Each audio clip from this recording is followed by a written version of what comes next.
সর্বপ্রথম পাকিস্তান আর্মির বিরুদ্ধে অস্ত্র ধরছিল কারা? বাংলাদেশ পুলিশ, রাজারবাগ পুলিশ লাইনে। ইতিহাস আমরা জানি না, তো ওই জন্য পুলিশের উপর দিয়ে এই প্রতিশোধটা নিছেন, সেটা আমরা বুঝি না। আর ৭১ সালের স্বাধীনতার বিপরীতে ২৪-এর রেপ্লিকা স্বাধীনতা দাঁড় করায়া এগুলো গলাবাজি করবেন আর নিজের বউরে উপদেষ্টা বানায়া দুর্নীতি করবেন, এটাই আপনাদের রাজনীতি। আপনারা অনেক কিছু জানেন, আবার অনেক কিছু জানেন না। আজকের ভিডিওতে আমি আপনাদেরকে খুবই ভয়ঙ্কর একটা নির্মম ঘটনা বলবো, যেটা জানার পরে আপনাদের অনেকের হয়তো মনে হবে যে এই ইউনূস সরকারকে জুতাপিটা করার জন্য। কেন?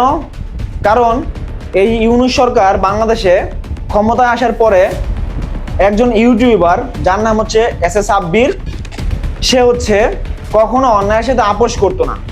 সে সবসময় সত্যি কথাগুলো তুলে ধরতো। এই কারণে এই ইউনূস সরকার এবং ইউনূস বাহিনী এই এস সাব্বির ভাইকে গুম করে ফেলেছে। তার সন্ধান এখনো পাওয়া যাচ্ছে না। তার কি দোষ ছিল? তার কিছু ভিডিও ক্লিপ আপনারা দেখেন, সে কি বলছে। সে কি এই দেশের বিরুদ্ধে কিছু বলছে বা এই রাষ্ট্রের বিরুদ্ধে কিছু বলছে? সে তো এই দেশের বিরুদ্ধে কিছু বলে নাই, রাষ্ট্রের বিরুদ্ধে কিছু বলে নাই। আপনারা কিছু ক্লিপ দেখছেন, ক্লিপগুলোতে সে কিন্তু স্পষ্ট এই সরকারের ভুলগুলা সে ধরাই দিছে। সে কি এই দেশের এগেনস্টে কিছু বলছে কিনা সেটা আমি আপনাদের কাছে প্রশ্ন রাখলাম।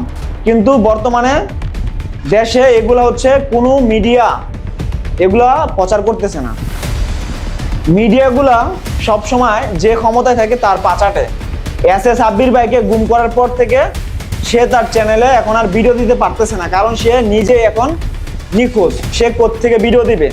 সে ভিডিও দিলে ইউনূসের বন্ডামি মানুষের কাছে ফাঁস হয়ে যাইতেছে। এই কারণে হচ্ছে তাকে যেভাবে হোক গুম করা হয়েছে। আমি আপনাদের কাছে রিকোয়েস্ট করব, আপনারা এই ভিডিওটা বেশি বেশি শেয়ার করে দিবেন, যাতে মানুষ জানতে পারে যে এস সাব্বির ভাইকে ইউনূস সরকার ও তার মব বাহিনী তাকে গুম করে ফেলছে।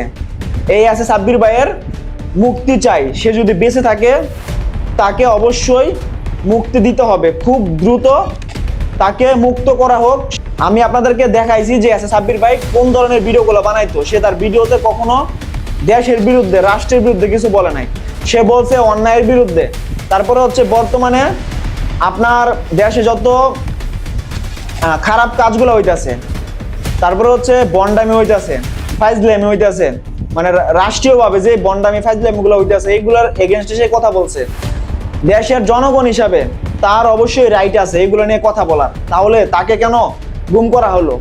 এই প্রশ্নটা আমি আপনাদের কাছে রাখতে চাই। আপনারা ভিডিওটা বেশি বেশি করে শেয়ার করে দিবেন। এস সাব্বির ভাইয়ের মুক্তি চাই, এটা কমেন্টে বেশি বেশি লিখবেন। সবাই কমেন্টে একটা কথাই লিখবেন যে এস সাব্বির ভাইয়ের মুক্তি চাই, হ্যাশট্যাগে লিখে দিবেন এস সাব্বির ভাইয়ের মুক্তি চাই। সবাইকে একটা কথাই বলবো, ভিডিওটা শেয়ার করবেন।